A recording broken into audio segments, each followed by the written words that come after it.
Good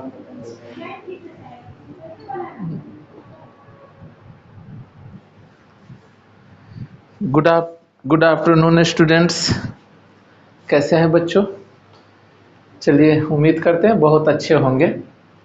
पिछले class में lecture 3 में हम लोगों ने बात किया था मेल रिप्रोडक्टिव एसेसरी डक्ट के बारे में, फिनिश किया था। आज हम लोग बात करेंगे मेल रिप्रोडक्टिव एसेसरी ग्लैंड के बारे में बात करेंगे। आज हम लोग क्या बात करेंगे?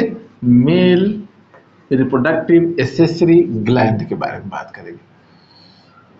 Male reproductive accessory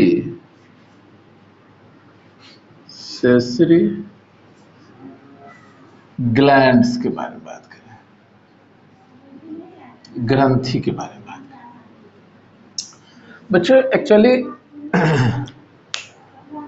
in a male reproductive system, the accessory reproductive glands are include seminal vesicles, prostate gland and bulbourethral glands.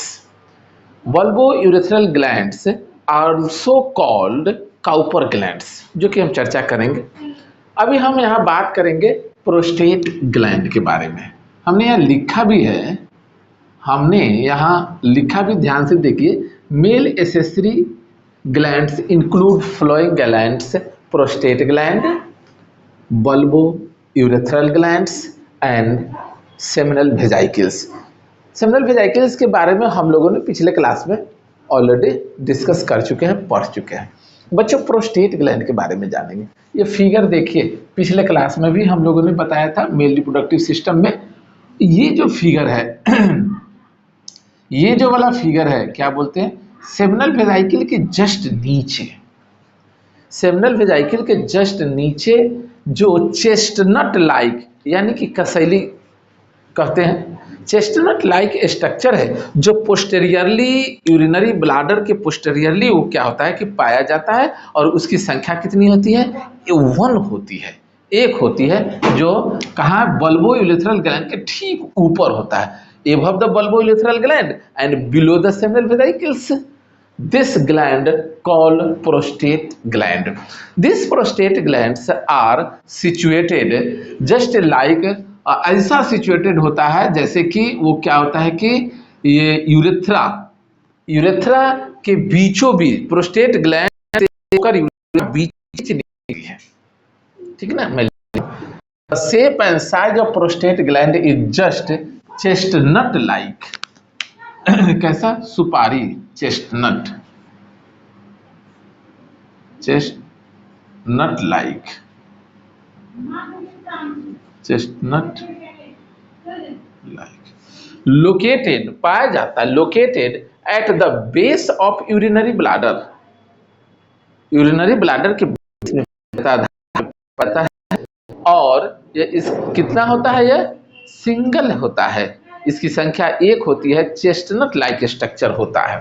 Urethra Passage, urethra जो पास करता है through its centre of prostate gland, prostate gland के centre होके urethra pass करता है। मैंने बताया था डक्ट में कि urethra is a common duct when conduct the semen as well as urine, ठीक ना? ये एक कॉमन रास्ता होता है जो कि क्या होता है, इससे पेशाब भी, यूरिन भी डिस्चार्ज होते हैं। यूरिन डिस्चार्ज को कहते हैं मिक्चुरेशन, और इससे क्या होता है? स्पर्म भी आता है, निकलता है उससे यूरेथ्रा, ठीक ना? प्रोस्टेट ग्लैंड सिक्रीट, बड़ी इंपॉर्टेंट बात है, ये ऑब्जेक्टिव में पूछा करता है।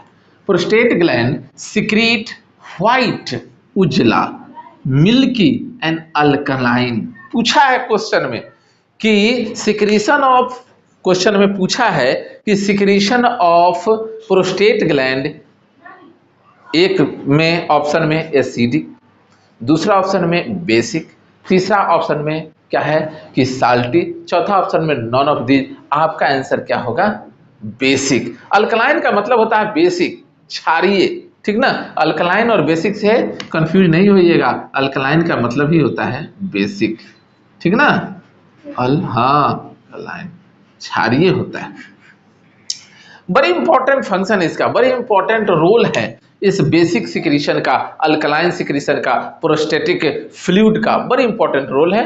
क्या इंपॉर्टेंट रोल है? यह इंपॉर्टेंट इसका रोल है कि जब बंद हो गया क्या, जब क्या होता है, जब यूरिन यूरेथ्रा से पास होते हैं, बार बार यूरिन पास होने से यूरेथ्रा का वाल कैसा हो जाता है, एसिडिक हो जाता है।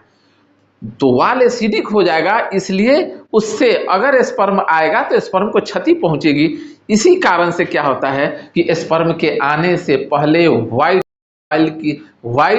व्हाइट मिल्की, समझे ना, अल्कलाइन या बेसिक सबस्टांस क्या होगा कि प्रोस्टेट ग्लैंड सिक्रीट करेगी, ताकि क्या हो जाएगा कि the wall, the passage of the urethra will be neutralise कर देगा, जिस कारण से स्पर्म को किसी प्रकार की कोई क्षति नहीं हो।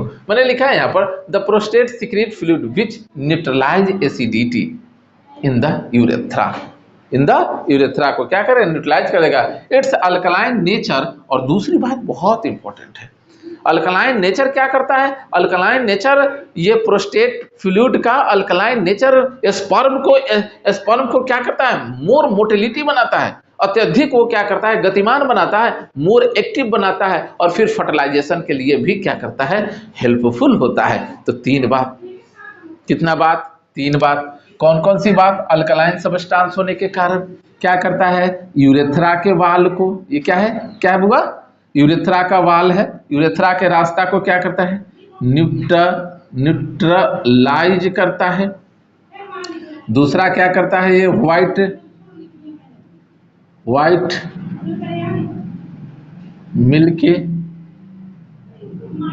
Alkaline substance, white milky alkaline substance.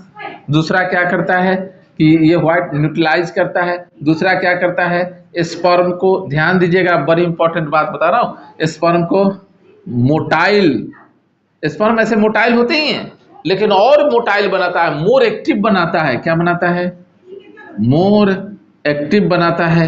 और क्या करता है, to helpful for the fertilisation, ये फर्टिलाइजेशन के लिए क्या होता है, हेल्प करता है।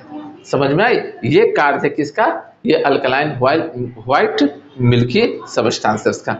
दूसरे फर्टिलाइजेशन को, कोई दिक्कत, prostate make sperm active, make sperm active,